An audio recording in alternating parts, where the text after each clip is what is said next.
McIntyre est enfin champion indisputé de la WWE et faut qu'on en parle.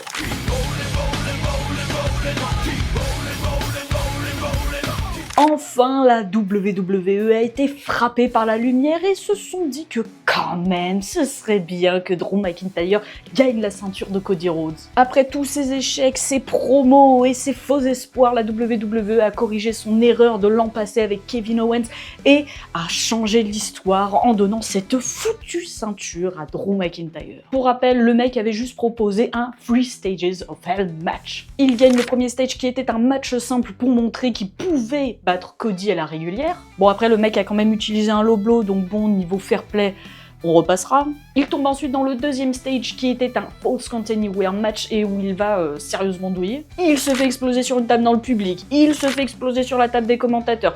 Bref, là, Cody marque un point. Et enfin, Drew gagne le dernier stage qui est un Steel Cage match. Et dommage, mais c'est pas une victoire clean. Jacob Fatu, qui est venu pour se venger, est arrêté par Cody Rhodes. Du coup, les deux se foutent sur la gueule et donc, Drew en profite et sort de la cage in extremis pour gagner la ceinture. On est face à ce qu'on pourrait appeler communément un braquage, mais ça donne pas autant de poids à Drew McIntyre que ce que moi j'attendais. Bon, après, il a la ceinture, on va pas trop se plaindre non plus. Mais maintenant, vous savez ce qui me fait peur ?